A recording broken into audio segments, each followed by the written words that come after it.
Olá pessoal, tudo bem? Espero que sim.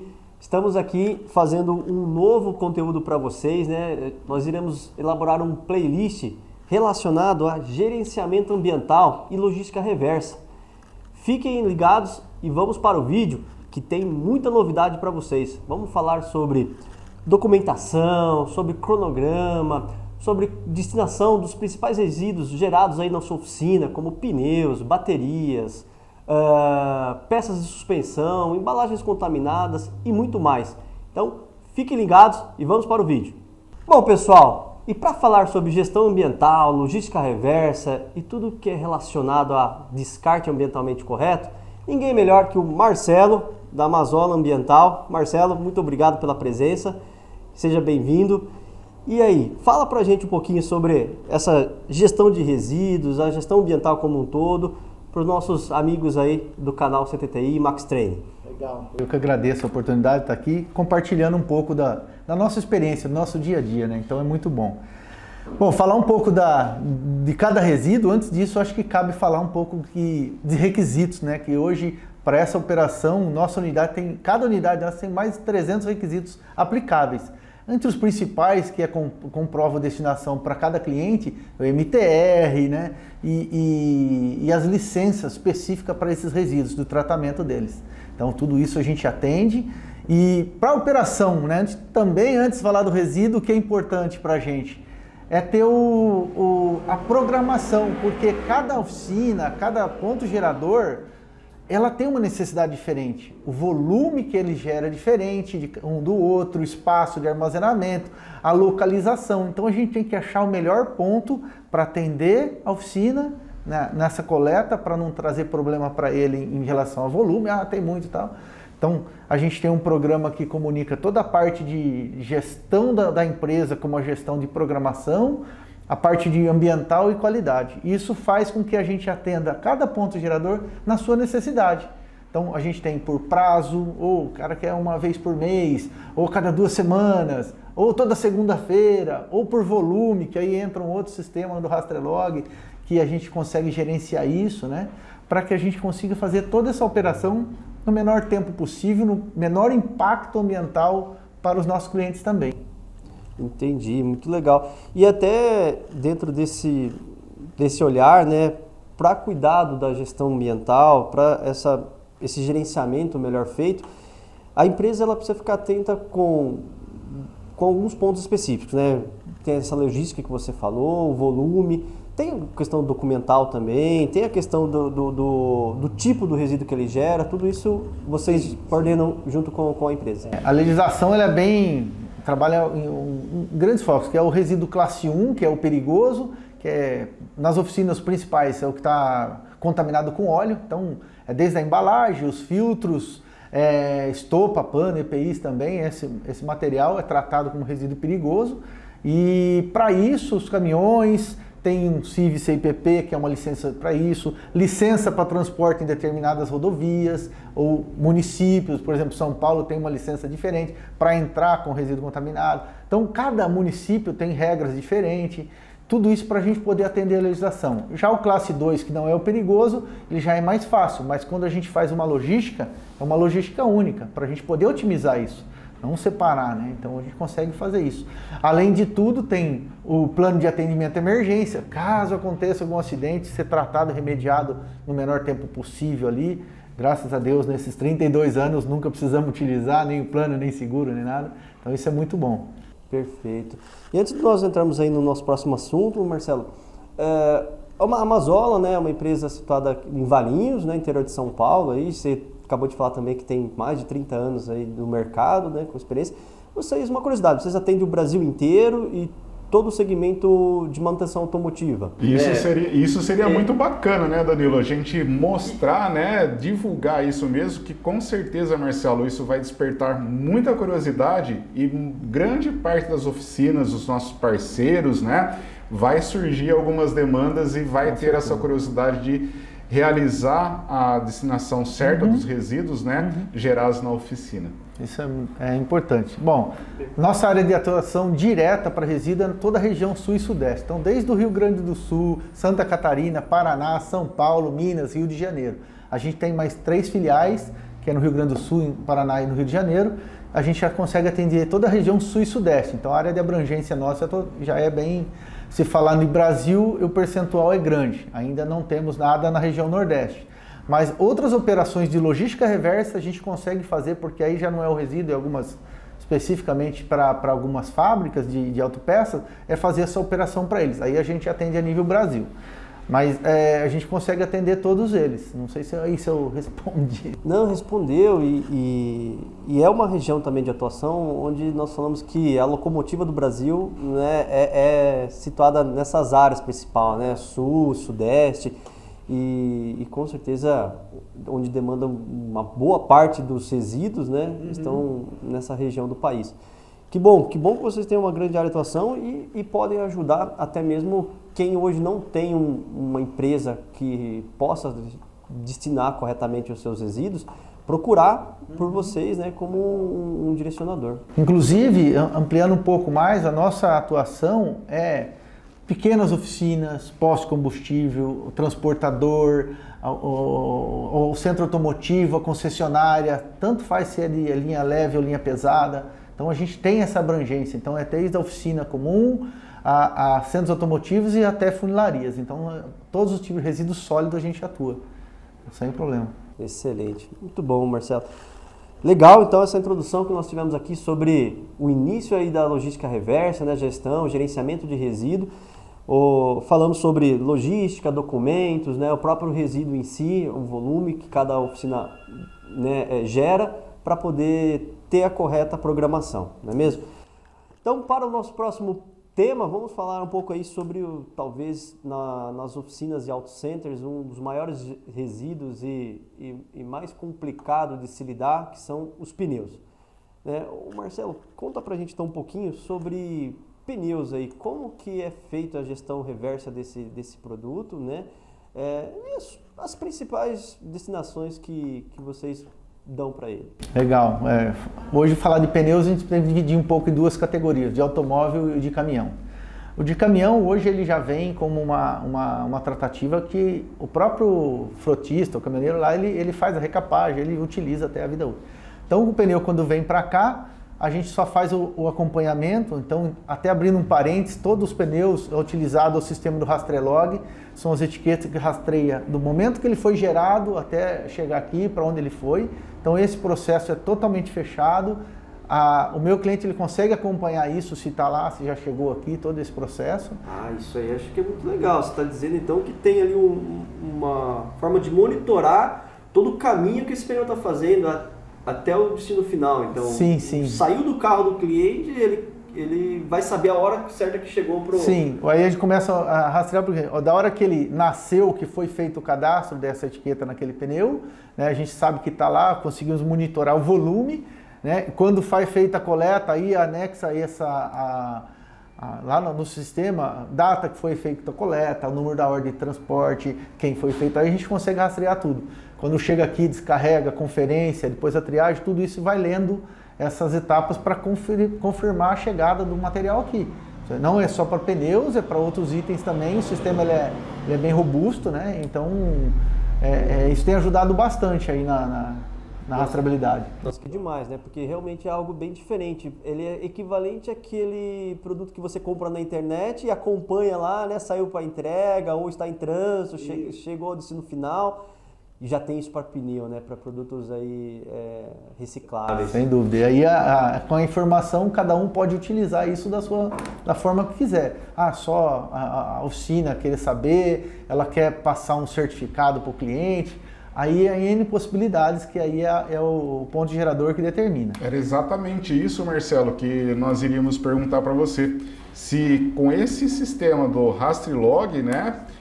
Para quem tem a oficina, né, e gera um dos principais resíduos, né, se é gerado um certificado, né, para o cliente final ali do proprietário ali de uma oficina. Isso é possível? É possível, sim. É possível. Através do Rastrelog ele é possível individualmente, né? O sistema está pronto. Questão legal, é obrigado a ter o MTR, que é feita a validação quando chega no destino, e depois é emitido o certificado de destinação, que é o CDF. Esse é o documento legal que aquela empresa deu a destinação, tá? Então são duas etapas. O outro é algo a mais que pode ser feito para o consumidor, né? Porque ele está deixando lá, ele fica sabendo, você pode aproveitar de um pós-venda, você pode aproveitar isso como uma imagem da sua empresa e o contato com o cliente, né?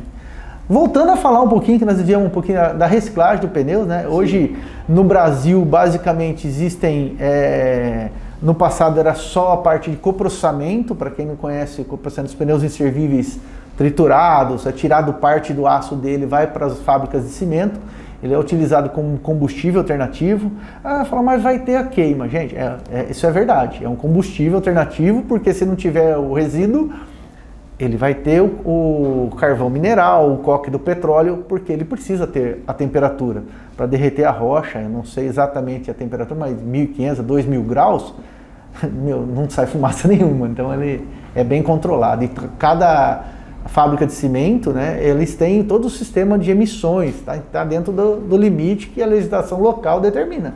Então isso é muito comum, assim, não para nós no dia a dia, mas no mundo inteiro, é uma das principais destinações de resíduos de forma geral, né, porque acaba gerando energia que precisa, de uma forma ou de outra vai ter, que é necessário para fazer o produto, no caso do cimento.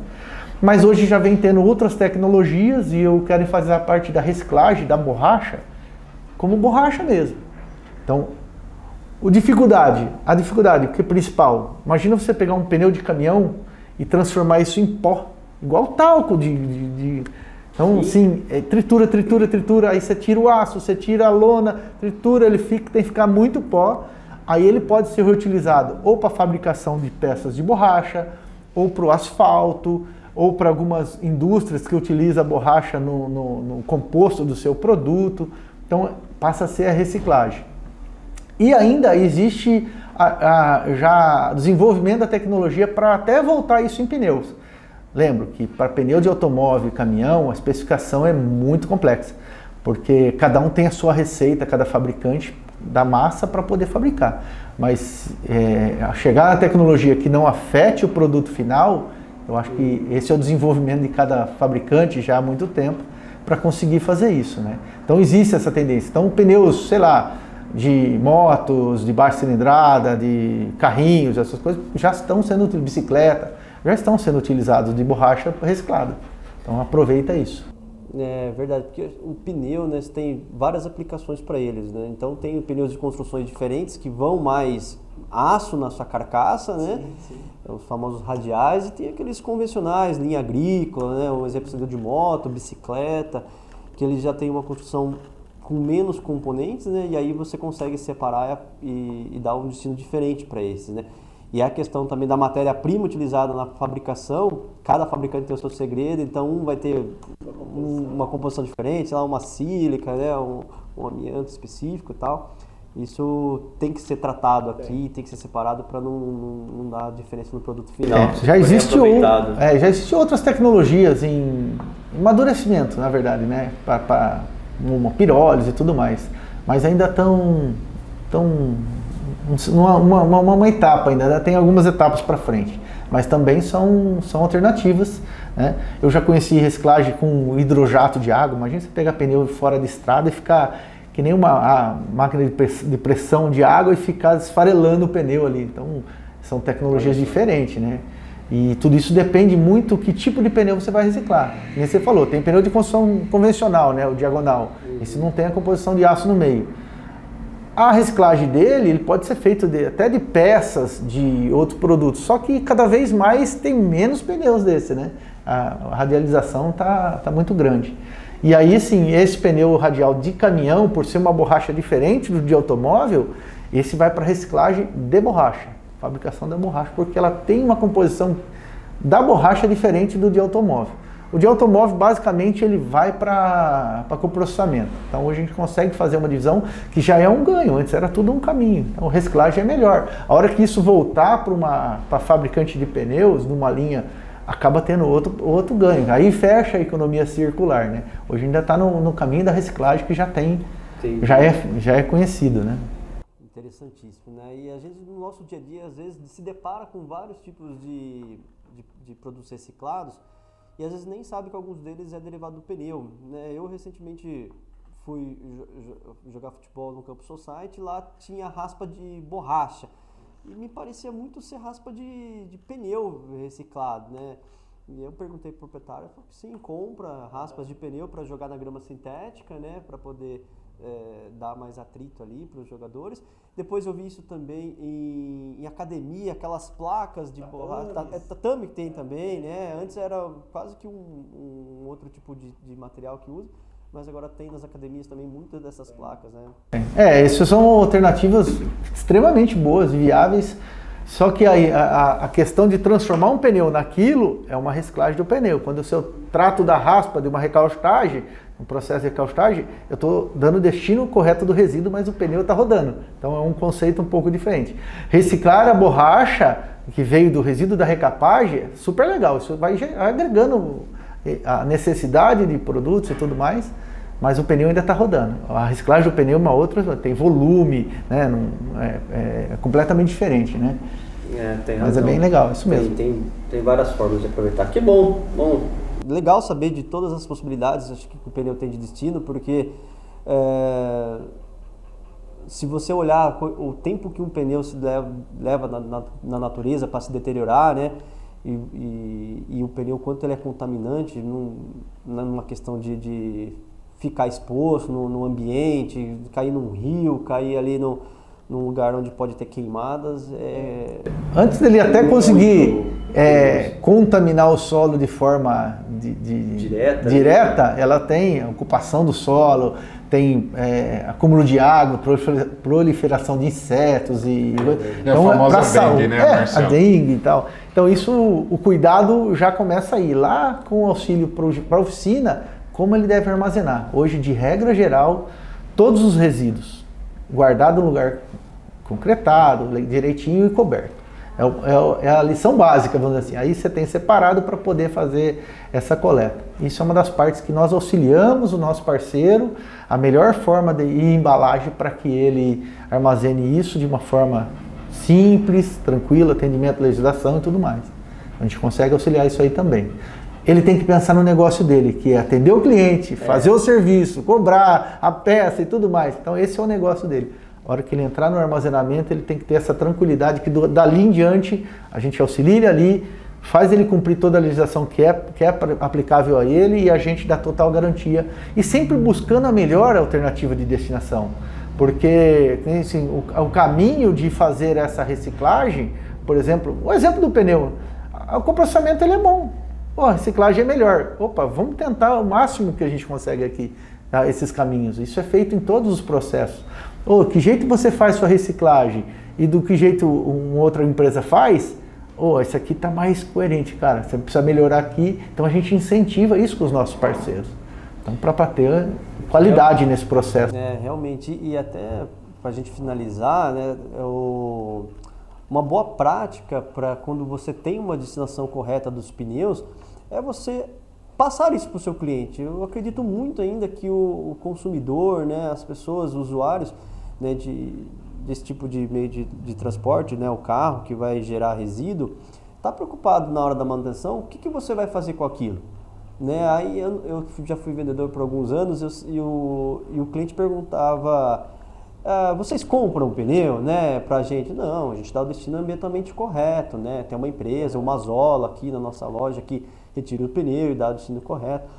Não, que bom saber, porque tinha muito isso no passado, né? Fazia pneu à base de troca, né? Se vendia, mas você não sabia o destino final. Agora você sabe, aquela que tem essa preocupação ambiental, talvez prefira fazer negócio na sua oficina, no seu auto center, por você ter essa logística, né? Ter essa preocupação. Então isso é um diferencial que pode ser levado. E outras coisas que a gente vê, né, em eventos culturais, eventos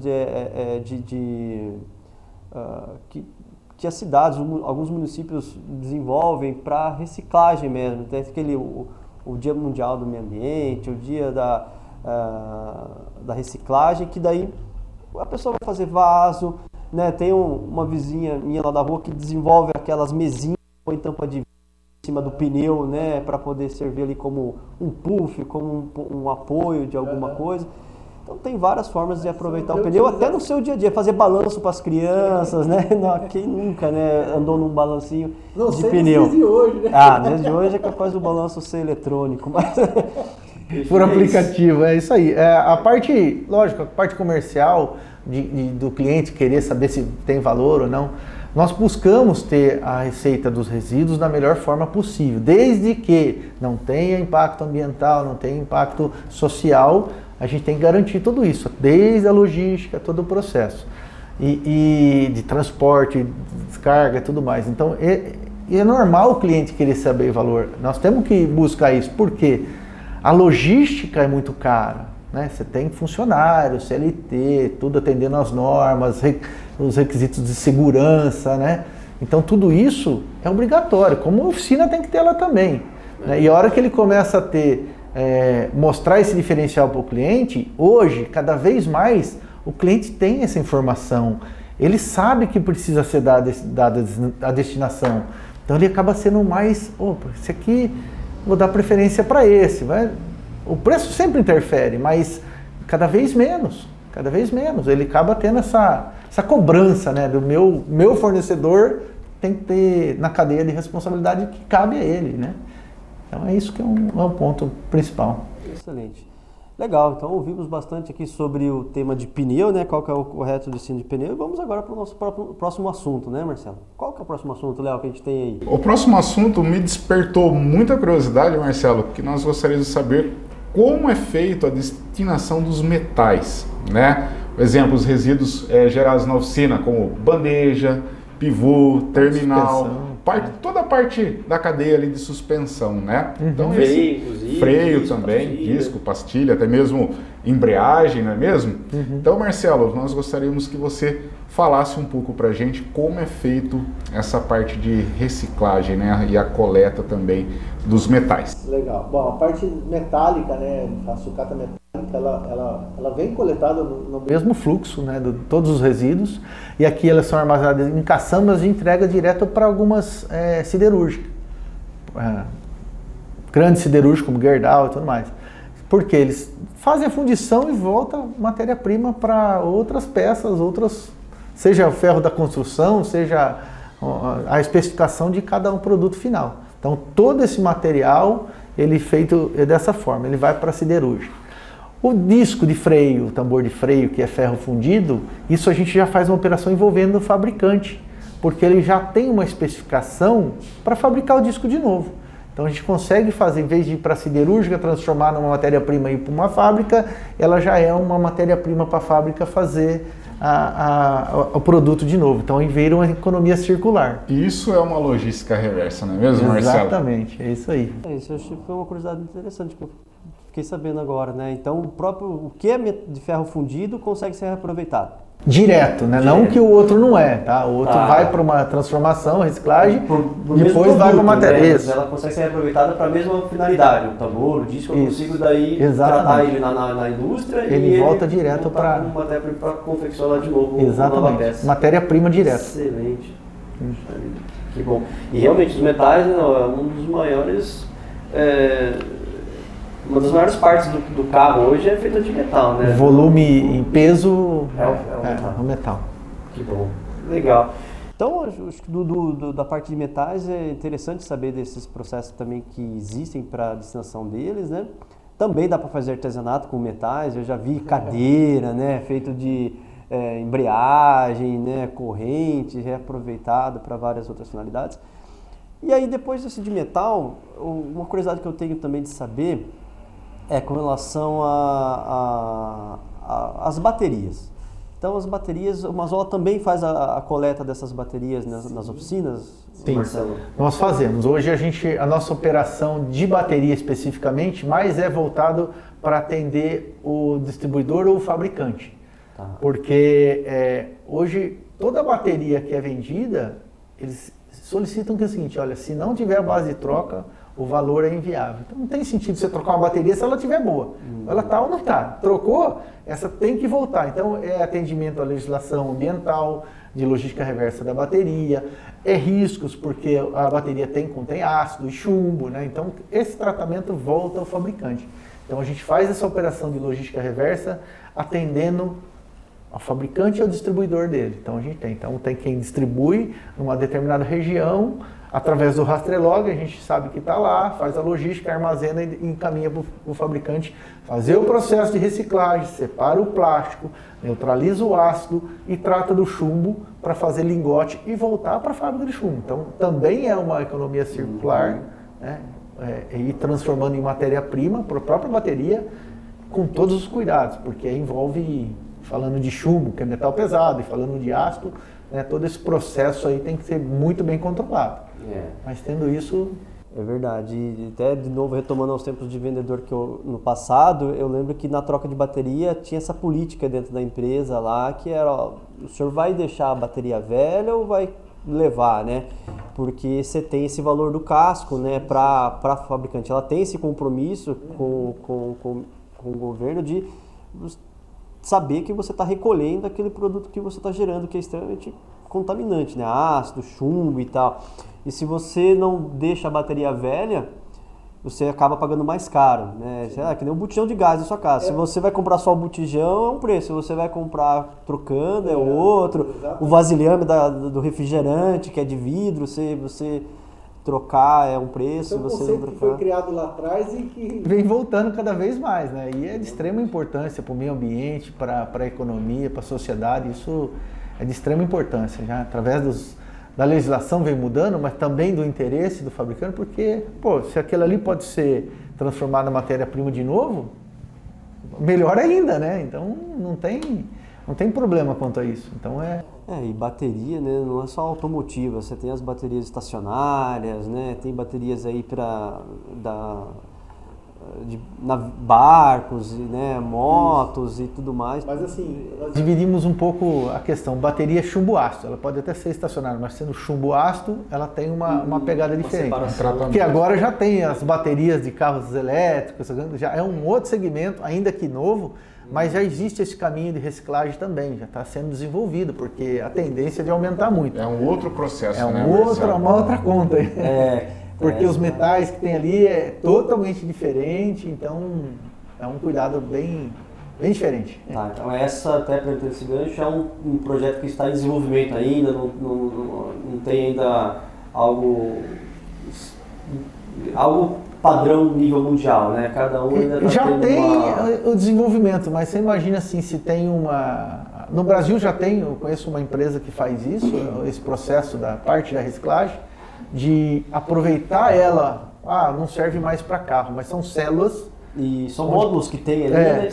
Eles conseguem reprogramar esses módulos, isso aqui não dá, isso aqui dá, monta outra base, mas não para o automóvel, porque o automóvel utiliza muita carga, mas ele pode ser como uma base, por exemplo, de uma iluminação que fica à noite, carrega solar e à noite ele fica sobre a bateria. Então são alternativas muito bacanas. Não é de grandes potências igual utiliza um veículo, né? Mas ela vai acabar prolongando a vida útil, né? Então isso é bem bacana. E o que não serve já tem o reciclagem, mas eu acho que no Brasil ainda não tem. É fora. Aí tem uma outra logística para poder encaminhar isso. Bom saber, olha só, é uma curiosidade acho que muito grande para várias pessoas sobre o destino que vai começar a ter essas baterias, e que muito se fala, né? O carro elétrico híbrido vai substituir o carro a combustão interna, mas ele é tão prejudicial quanto por causa das baterias. Não é uma verdade, né, absoluta. Tem esses processos aí também de tratamento das baterias. Além dos riscos, né, de alta amperagem, aí, né? Potência muito... Inclusive, a dica para os mecânicos, né? Cuidado aí, não conhecendo esse tipo de trabalho e querer fazer ali é risco de vida. A gente já ouviu falar de casos aí, falando, não é possível, né? Então a gente não vive muito o dia a dia, mas isso também tem que ter bastante atenção. Muito bom. Bom, legal, para a gente ir para o nosso próximo tópico, né, Léo? O outro tema que a gente tinha elencado aqui para falar com eles é sobre... Filtro de óleo, Marcelo. Filtro de óleo, eu acho que gera bastante dúvida a respeito desse componente, né? Porque nós temos o metal, tem borracha e também tem o próprio resíduo de óleo presente no filtro de óleo, por exemplo, né? Não só o filtro de óleo, mas tudo que envolve a cadeia ali num serviço de uma oficina que faz substituição de óleo do motor, que vem filtro de ar condicionado, filtro de combustível, né? Como que é feito esse processo, né? Vocês têm algum diferencial no Mazola? Sim, muito bom assunto, porque quando o resíduo está contaminado com óleo, ele entra para o classe 1, que os cuidados são diferentes, né? Desde a oficina, lá o cuidado dele do manusear, o armazenar, a transporte e tudo mais. Nós aqui cuidamos de um processo bem diferente. Nós transformamos o que é 100% de um resíduo classe 1 em 70% de um resíduo reciclável. Bom, mas por quê? Diminuir o impacto ambiental desse resíduo. Então eu consigo transformar isso 70% reciclável, ou seja, é um processo que a gente chama aqui de RecFuel, registrado por a gente, lançado em 2016, inovador, onde com menor interação de pessoas no processo, não utiliza de água, ele faz a trituração, separa o metálico. Primeiro a parte líquida, que é o óleo, basicamente.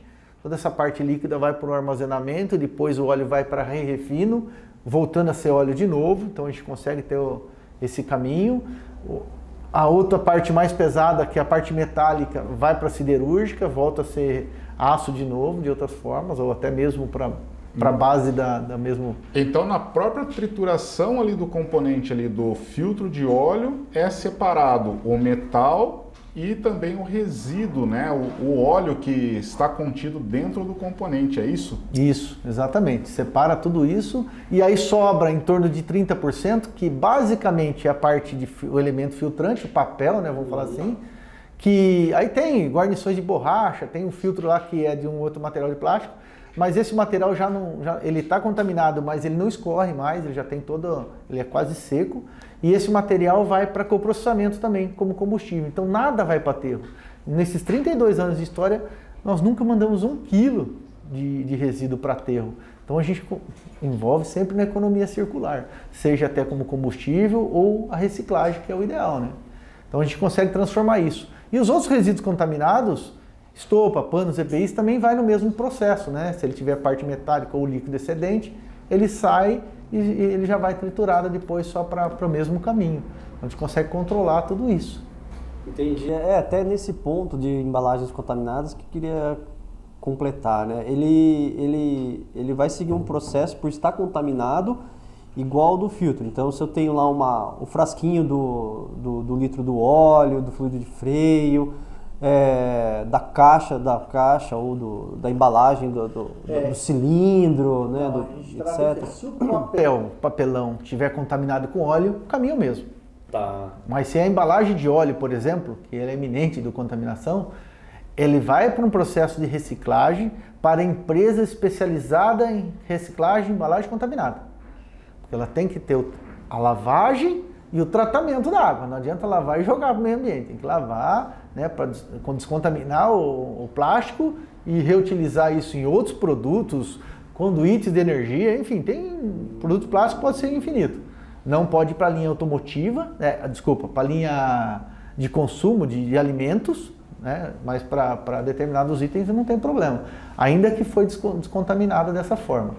E volta a ser peça de novo. Esse processo é contínuo de reciclagem. Até, eu não sei te dizer com certeza se ela volta para a embalagem do próprio óleo, né? Porque tem uma questão de cores, tal, né? Cada fabricante tem a sua cor. Mas ela poderia, sim, sem problema. Então, só o cuidado, o tratamento que a gente chega aqui tem que fazer uma triagem para não ter mistura de tipos de materiais, não ir uma estopa junto e tal. Então a gente faz esse cuidado. E para poder encaminhar para quem recicla o plástico, ele só recebe o plástico contaminado, diferente de quem recebe outros tipos de plásticos que é só para reciclagem direta, né? Também todos têm que ter o licenciamento, mas o de contaminado é diferente.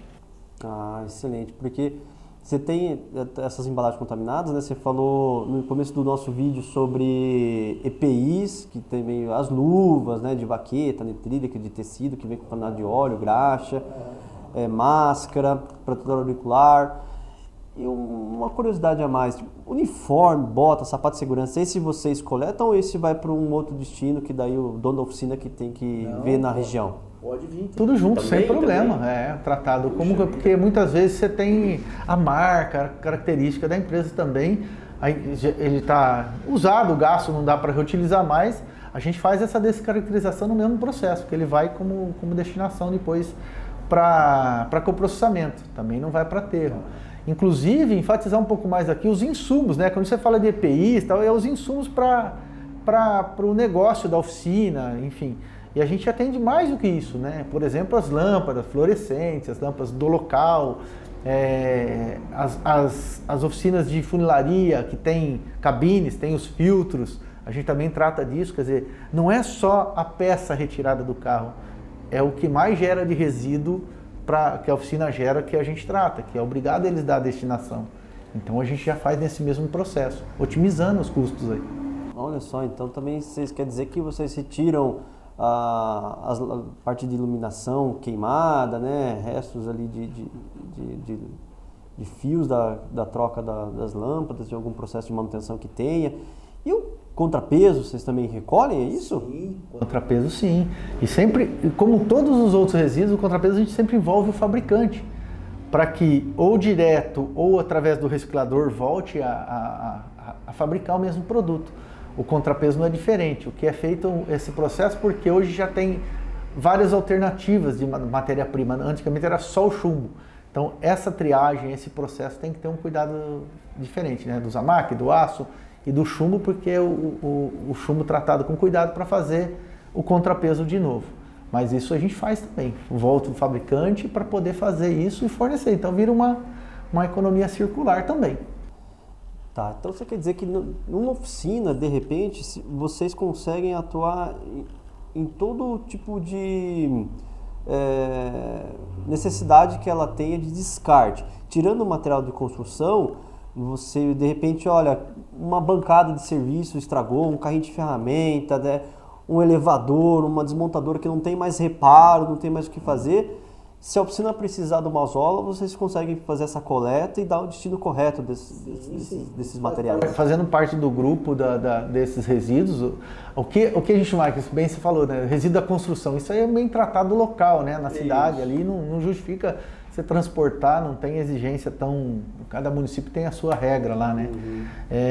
E também cuidar assim, o cara tem um resíduo radioativo, é sólido. Não, peraí, isso aí não. Então, é bem foco na linha automotiva, que é simples, até porque questão de documentos, a regra de uma oficina é a mesma da outra. Então, facilita. Você tem o conhecimento, é fácil da oficina entender e vira contínuo, né? Cada um pode ter o que quer mostrar de melhor e tudo mais, mas assim, o caminho bem cuidado, os resíduos são todos iguais, né? Os que tem funilaria, aí envolve para-choque, vidros, todas as peças podem ser substituídas, né? Até mesmo motores, câmbio, depende do nível do acidente, ou às vezes tratamento de peça em garantia também, isso a gente faz. Marcelo, uma pergunta, né? Obviamente que isso por lei, né? E nós falamos ambientalmente sobre todos esses temas, esses assuntos, né? Para quem tem a oficina e gera esses tipos de resíduo, se caso não cumprir conforme algumas exigências, a multa pode ser pesada, pode ter um impacto bem negativo aí para um proprietário de oficina. É um tipo de sanção, você fala, né, Léo? Ou então até mesmo, né, dependendo do resíduo, para cada tipo de resíduo é uma penalidade, né, que essa oficina pode estar recebendo. Sim, hoje com a tecnologia é muito simples. O governo sabe o que você vende, qual que é o seu negócio, e você não tem como falar eu não gerei resíduo, é impossível.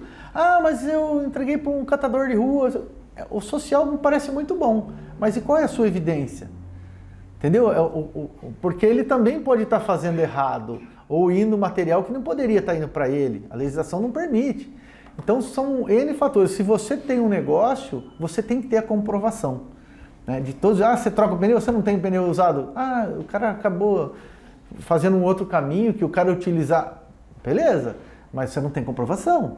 Se não tem comprovação, é muito fácil quantos você vendeu e quantos você tem. Você troca óleo, você não gera o filtro, Você não gera uma estopa? Você não gera... Então, é muito simples. E cada vez mais isso, hoje com a entrada do MTR, que eles querem entender o balanço de massa, da onde vem cada tipo de resíduo e para onde é tratado, através do MTR, eu já presenciei casos de empresa transportando o resíduo que numa fiscalização foi pega, falou, cadê o MTR? Ah, o cara vai emitir depois. Não teve perdão.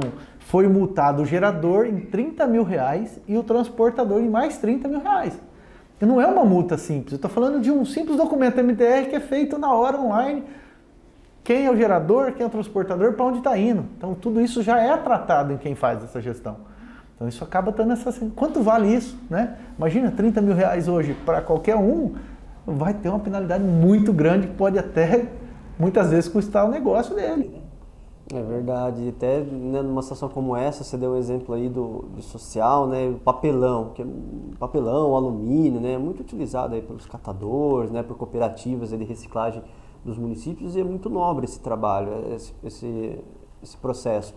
Mas para o negócio, para a oficina, ele precisa ter evidência, precisa ter um documento que ele destinou aquilo, né, para algum catador do município. Então, que ele passa lá, né, a gente tem, não sei, no bairro lá de casa, uma vez por semana passa lá a empresa da prefeitura que coleta o material, né, reciclado que você separa em casa.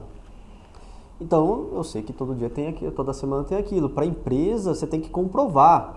É diferente do nosso dia a dia. De um CPF de um CNPJ. Isso, então esse é importante e eu vejo muito nas oficinas, às vezes talvez essa falta de conhecimento que agora a gente está trazendo para o pessoal, que ele dá o destino, mas ele talvez lá na frente ele vai precisar comprovar de alguma maneira. Sem dúvida, né? Até mesmo assim. Por que CPF, CNPJ? A pessoa física é tratada pelo lixo coleta urbano, seletivo e tudo mais. O CNPJ não, ele é obrigado a comprovar, ele tem que ter o processo dele. Inclusive lixos domésticos, depende do volume de geração e depende da legislação local, ela exige que você tenha, não pode ir para o caminhão de lixo. Então, por quê? O caminhão é contabilizado por residência, aí tem uma empresa que gera um volume grande, sei lá, um restaurante, por exemplo, uma ideia, que é para ter um impacto grande do exemplo. Ele tem que ter a gestão dele, do resíduo de comida e tudo mais, orgânico que seja.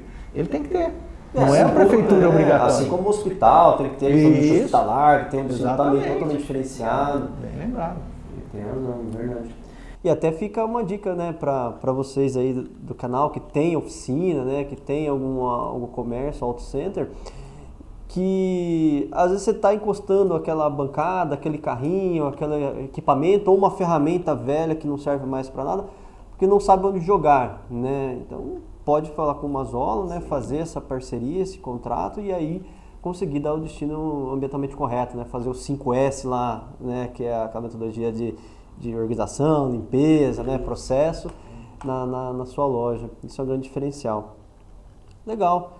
Então, acho que era isso, Marcelo. Queria agradecer aqui a sua presença, né? Valeu demais aí esse nosso bate-papo aqui com vocês e poder levar mais conhecimento para o pessoal aí, a importância que é ter essa gestão ambiental, essa logística reversa sempre bem apurada, bem gerenciada para o nosso cliente valorizar o negócio. Sim. E procurar, né? Hoje dá para falar que é um diferencial quem tem uma logística reversa implantada, um sistema de gestão ambiental, né? Com certeza. Isso, o cliente cada vez mais, o consumidor está atento a isso, sabe que todo mundo é obrigado assim, ou como é que você faz, né? No mínimo o entendimento dele. Mas o que é o principal? A informação está na palma da mão hoje do consumidor. Então é muito fácil ele saber, se você falar uma coisa lá, uma besteira, ele consegue saber hoje online, né? O celular está aí para desmentir ou mentir, sei lá, para todo mundo. E se a gente fosse falar de todos os pontos, né, da logística reversa, a gente poderia levar horas e mais horas aqui nesse bate-papo gostoso com vocês, né? Imagina assim, cada ponto gerador tem uma necessidade diferente, mas é o importante. Atender a legislação para que ele não seja penalizado e utilizar isso como diferencial para o cliente, mostrar para o cliente. Porque isso sempre vai falar assim, cantinho da sucata esconde, não sei o quê. Todo mundo gera resíduo, não tem como. É verdade. E às vezes esse ponto que você comentou de o canto da sucata ali, o canto do resíduo é aquele lugar escondido dentro da oficina, né? Fica atrás. Não, dá para você hoje fazer diferente, fazer que nem restaurante de cozinha. Quanto mais a cozinha for exposta para você ver o preparo do alimento, mais confiança você tem. Então na oficina, como o cliente vai saber o que você vai fazer com o amortecedor velho, o que você vai fazer com a roda, com o pneu, com o vidro, com o paralama que vai trocar, né? Então você deixar exposto, o ambiente segregado, o que é parte sólida, o que é parte contaminada, o que é líquido, faz um diferencial ali também de apresentação e de confiança. Né? Não ocultar isso do cliente, né, Exato. Marcelo? Mostrar mesmo realmente como sendo feito, né, o processo, né? E o mais importante também, conscientizar, né, o consumidor final, que isso é importante. Isso é importante. Então, Marcelo, você estava explicando para a gente, né, qual que é o processo de separação, né, dos produtos contaminados que vocês retiram das oficinas, né? Filtro de óleo, combustível, entre outros. E aí depois a gente vai colocar alguns takes aí do processo produtivo ali que vocês possuem, mas você tem algum exemplo para explicar para a gente assim de como que é separado esses materiais aí do filtro? Falando do RecFill, nós temos um sistema que ele faz a trituração, aqui eu tenho aqui algumas amostras. Tá. Logicamente aqui não está o líquido todo, senão a gente não conseguiria ver. Que tem a parte do papel, ainda impregnado bastante com óleo, metal, tudo triturado. Depois ele passa por um processo de separação, onde sai todo o líquido, o óleo que vai para armazenamento e refino, gerando papel, tá vendo? Ele já não suja mais nem o vidro aqui nessa embalagem, ele continua contaminado, mas ele já não escorre mais para a gente poder o armazenamento e o transporte ser mais adequado.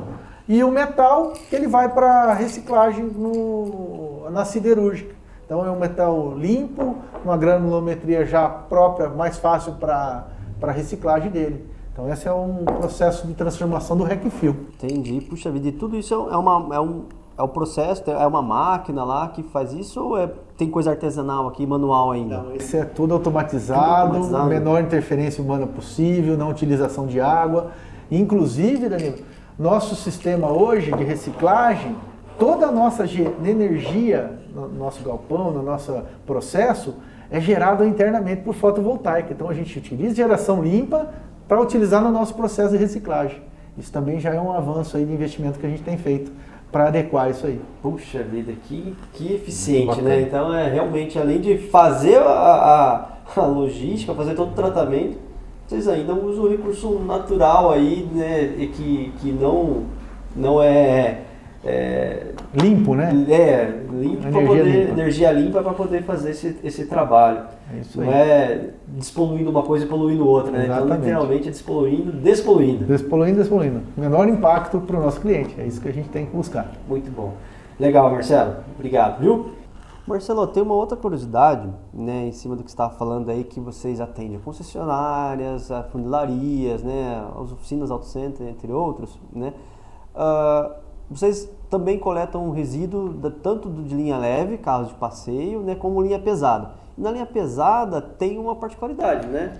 Sim, a gente atende tanto a linha leve quanto a pesada. E a linha pesada a gente tem alguns segmentos, né? Ou a oficina da linha pesada ou o frotista quando ele tem a oficina própria, né? Então o resíduo dele gerado.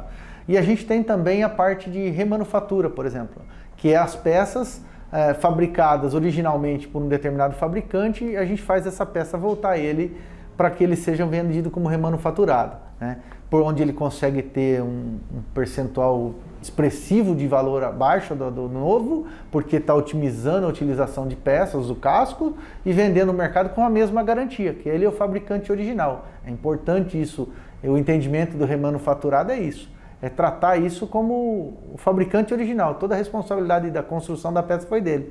E a gente faz essa operação ou através do fabricante com os seus distribuidores para que a gente faça essa peça voltar para cá, passar por uma inspeção e a gente fornecer a ele no menor tempo possível, na melhor adequação para que entre a fábrica já entra a linha de produção de novo. Então essa é uma operação de logística reversa que a gente também faz para atender os fabricantes da autopeça. Ah, que ótimo. E é verdade, eu já me deparei também com situações onde você cotaram uma peça para comprar quando era vendedor lá atrás e o atendente falava, você quer a embreagem remanufaturada, você quer a embreagem nova, né? caixa de direção, tem entre outros componentes que é muito utilizado na linha leve e na linha pesada, né? E aí vem desse processo que vocês estão falando. Sempre, como todo qualquer negócio no Brasil, é entender qual é o fabricante, qual é o fornecedor, porque existe um mercado aí que não é o remanufaturado, né? Algum tipo de recon e tal, que não tem essa mesma garantia e acaba interferindo na qualidade, né? Então, esse é um só detalhe atento importante, de separar o remano do recondicionado, porque exato. o remano ele é validado dentro da fábrica, Exato. ela tem o processo lá legalizado, aprovado, Exato. certificado e tudo mais, né? Esse normalmente é uma das melhores escolhas ali para o consumidor. Tá muito bom, legal saber que tem mais esse processo aí dentro do Mazola. Parabéns. Joia. Ô Marcelo, deixa aí pra gente aí o contato do Mazola, vocês estão na rede social também, vocês têm algum contato direto para quem tiver mais interesse em saber detalhes do Mazola? Sim, nós temos todas as redes sociais, Mazola Ambiental, e pelo site mazolaambiental.com.br. Esse é o principal, tem lá, quer entrar em contato comercial para ver. E não se assustem, esse processo hoje está cada vez mais desenvolvido para a gente otimizar, independente das distâncias, a gente poder otimizar isso para todos. E atender a legislação, trazer essa tranquilidade para que vocês estejam focados no negócio de vocês e ter cada vez mais sucesso. Excelente, é isso aí. Então, pessoal, estivemos aqui com o Marcelo da Mazola Ambiental. Obrigado por vocês terem ficado com a gente até o final. Obrigado mais uma vez, Marcelo. Valeu, Léo, pela parceria. Valeu, gente. Obrigado. Valeu. Até a próxima. Um grande abraço. Tchau, tchau.